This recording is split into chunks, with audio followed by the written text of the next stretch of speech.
আমরা আরো একজন ভিশনারি মানুষকে আজ আপনাদের সামনে উপস্থিত করব, যিনি একজন চার্টার্ড অ্যাকাউন্টেন্ট হয়েও গতানুগতিক পেশায় না গিয়ে বেছে নিয়েছেন দুর্গম পথ।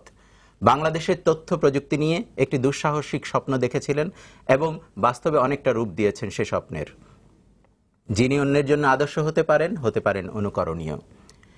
এই ভিশনারি মানুষটি হচ্ছেন ইন্টারন্যাশনাল অফিস ইকুইপমেন্ট বা IOE বাংলাদেশের সিইও, SME ফাউন্ডেশনের চেয়ারপারসন এবং American chamber of commerce and ইন্ডাস্ট্রিজের প্রেসিডেন্ট জনাব Aftabul Islam FCA। International office equipment বা IOE হচ্ছে office automation, computer system, banking equipments, office power solution এবং ডিজিটাল প্রিন্টিং এর ক্ষেত্রে বাংলাদেশের প্রথম সারির কোম্পানিগুলোর একটি। জনাব আফতাবুল ইসলাম একজন সফল ব্যবসায়ী হলেও তার খ্যাতি একজন ডায়নামিক এবং সফল ব্যবসায়ী সংগঠক হিসাবে।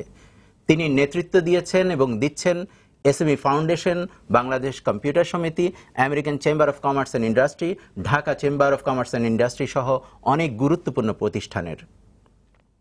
তথ্য প্রযুক্তিকে দক্ষ ও প্রতিযোগিতামূলক করা, শুল্কমুক্ত কম্পিউটার ও অন্যান্য হার্ডওয়্যার আমদানি এবং IDB ভবনে BCS কম্পিউটার সিটি প্রতিষ্ঠার ক্ষেত্রে তার অবদান ভুলবার নয়।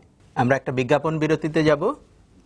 দর্শক ফিরছি খুব শিগগিরই কোর ভিশন ফর বিজনেসে, আমাদের সাথেই থাকুন। স্বাগত আরো একবার কোর ভিশন ফর বিজনেসে। আমি আসলে লেখাপড়া শেষ করে একটা চাকরিতে ঢুকেছিলাম। এটা ছিল একটা ইনফরমেশন টেকনোলজি, একটা USA বেসড একটা মাল্টিন্যাশনাল কোম্পানি। এন্ট্রি লেভেল থেকে গিয়ে 8 বছর পরে ওটার প্রধান হলাম। এটার নাম হলো NCR কর্পোরেশন। তারপরে আমি আরও 8 বছর 16 বছর মোট চাকরি করেছি এবং একটা স্টেজ আমি 2টা কান্ট্রি দেখেছি, NCR এর বাংলাদেশ এবং নেপাল। কনভেনশনাল যে বিজনেস তখন আমাদের দেশে ছিল এবং পৃথিবী যেভাবে এগিয়ে যাচ্ছে, যে তখন একটা নলেজ ক্যাপিটাল নামে একটা নতুন ক্যাপিটাল যোগ হয়েছে, যেটা ল্যান্ড লেবার ক্যাপিটাল অ্যান্ড অর্গানাইজেশনের সাথে 5 ফ্যাক্টর অফ প্রোডাকশনের মধ্যে যেটা চলে এসেছিল, ওইটার নতুন একটা ক্যাপিটালের নাম হলো নলেজ ক্যাপিটাল বা ইন্টেলেকচুয়াল ক্যাপিটাল। আমি যে ট্রেডটা শিখেছিলাম চাকরির পাশাপাশি, আমি ওই ট্রেডেই ব্যবসাতে আমি চলে আসতাম, ইনফরমেশন টেকনোলজির উপরে বা অফিস অটোমেশন প্রোডাক্টের উপরে।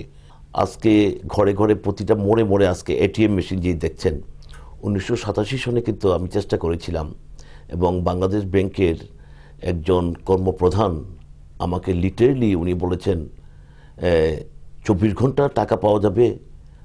আমাকে উনি ধমক দিয়ে বলেছিলেন, আপনি কি ব্যাংকিং রুল জানেন? 4 ঘন্টার বেশি ট্রানজ্যাকশন হইতে পারে না। এখন কিন্তু আজকে আমি এত খুশি লাগছে, প্রথম ATM মেশিন করার জন্য সরকারের কাছে কিন্তু আবেদন আমি করেছিলাম 1987-এ। আমরা কিন্তু একসময় আইটিতে এই সাবকন্টিনেন্টে কিন্তু আমরা কিন্তু সবচেয়ে বেশি এগিয়েছিলাম, ভারত থেকে আমরা এগিয়েছিলাম। কিন্তু আমাদের পলিসি রিজিম, পলিসি রেগুলেশনস এবং স্ট্রিক্ট পলিসির জন্য আমরা কিন্তু তখন ওই অপরচুনিটিগুলি নিতে পারিনি।